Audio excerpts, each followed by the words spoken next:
Olá, meus queridos amigos, meus queridos irmãos, sejam todos bem-vindos ao Evangelho, Prece e Radiação do Centro Espírita Cearense.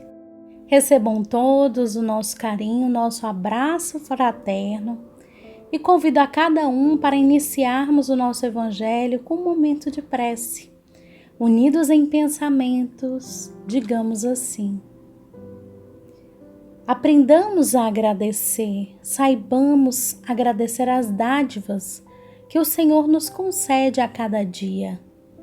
A largueza da vida, o ar abundante, a graça da locomoção, a faculdade do raciocínio, a fulguração da ideia, a alegria de ver, o prazer de ouvir, o tesouro da palavra, o privilégio do trabalho, o dom de aprender, a mesa que nos serve, o pão que nos alimenta, o pano que nos veste, as mãos desconhecidas que se entrelaçam no esforço de suprir-nos a refeição e o agasalho, os benfeitores anônimos que nos transmitem a riqueza do conhecimento, a conversação do amigo, o aconchego do lar, o doce dever da família, o contentamento de construir para o futuro, a renovação das próprias forças. Muita gente está esperando lances espetaculares da boa sorte mundana a fim de exprimir gratidão ao céu.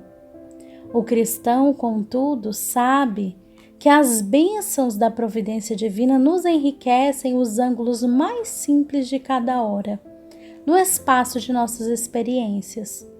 Nada existe insignificante na estrada que percorremos. Todas as concessões do Pai Celeste são preciosas no campo da nossa vida, utilizando, pois, o patrimônio que o Senhor nos empresta. No serviço incessante ao bem, aprendamos a agradecer. Nesse momento, meus irmãos, pedimos a permissão de Deus, nosso Pai Maior, e da espiritualidade amiga para darmos início ao nosso Evangelho de hoje, agradecendo, cultivando em nós a gratidão por tudo que possuímos, por todos os benefícios, por todas as bênçãos que são derramadas a cada instante de nossas vidas. Através dessa gratidão, por tudo que recebemos, pedimos ao nosso Pai Criador que leve a todos aqueles que necessitam de um conforto, do afeto, do pão, do lar, do agasalho, o abrigo necessário, que mãos generosas possam surgir a lhes suprir as necessidades. Com esse clima de gratidão e agradecimento, iniciamos assim o nosso Evangelho de hoje.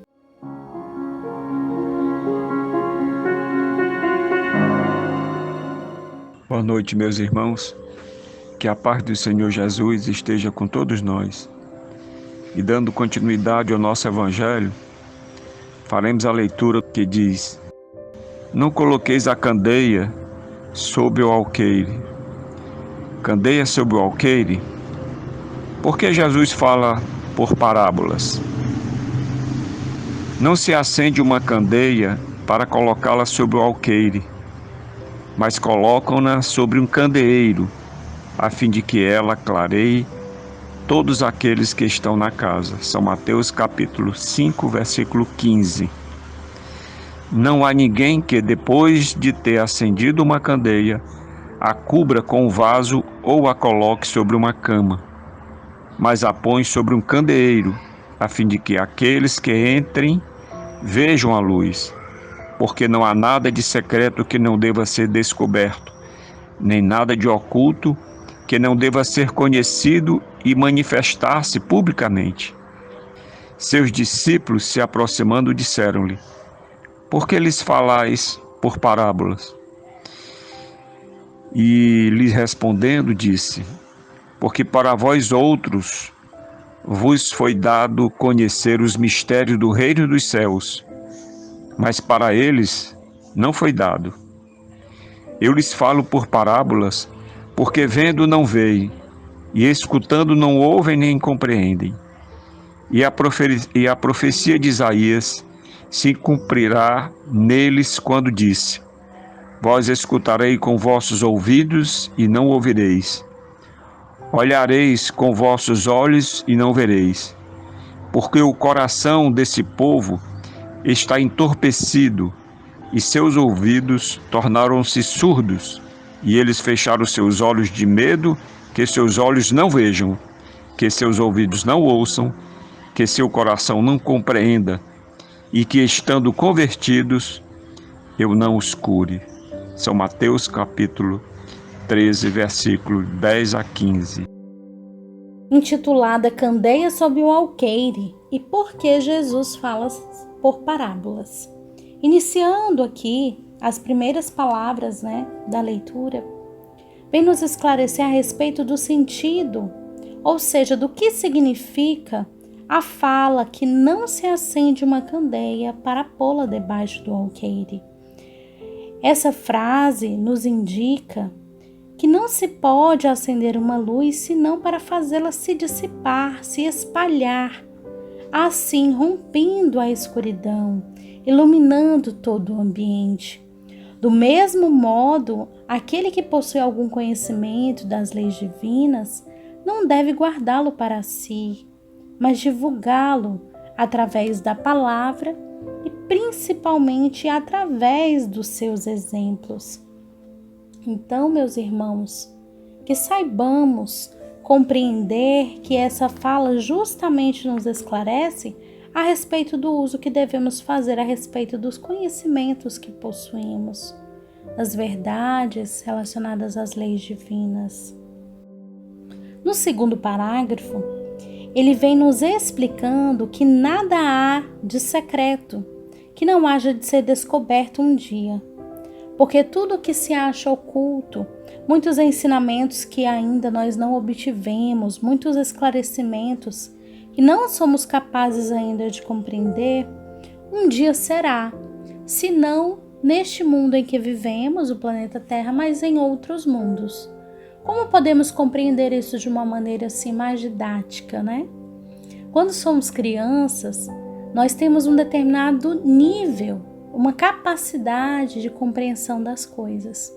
À medida que vamos amadurecendo, nos tornando adultos, essa compreensão começa a se alargar. Nós vamos adquirindo a maturidade e muitos aprendizados aí vão se concretizando. Assim também se dá em relação ao nosso crescimento espiritual. Muitas vezes ainda não temos a capacidade de compreender, mas temos a certeza de que tudo o que há um dia será descoberto. Ou seja, tudo o que há de oculto para nós em um determinado momento há de se tornar claro em outro, a depender do nosso grau evolutivo, da nossa capacidade de compreensão. No terceiro e último parágrafo, ele vem nos esclarecer por que Jesus ensinava por parábolas. E é importante que a gente compreenda que elas foram particularmente úteis como uma técnica de ensino. Elas criavam um ambiente favorável, especialmente anunciadas através das palavras do Mestre, que ajudavam a desarmar aqueles que iam ouvi-lo, eliminar as resistências, pois o significado de uma parábola, ele era percebido antes mesmo que as pessoas pudessem oferecer alguma resistência ou negar aquela ideia que era apresentada. Por isso, era comum Jesus naquela época utilizar as palavras numa tentativa de eliminar a hostilidade que havia à sua volta.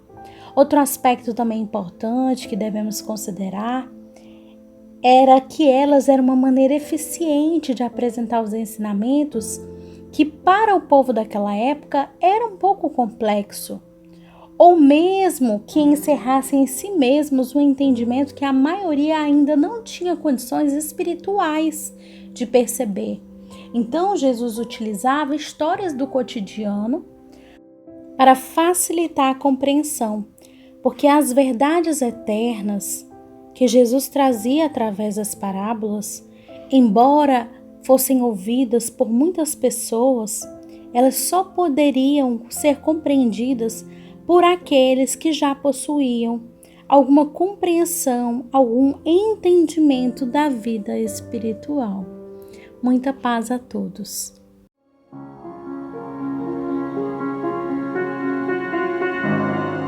Boa noite, queridos irmãos. Prece de fluidificação de nossas águas. Querido Deus, peço a fluidificação de todas as águas que estão em cima de nossas mesas, que estão nas casas dos nossos vizinhos, dos nossos familiares, dos hospitais, dos irmãos de rua,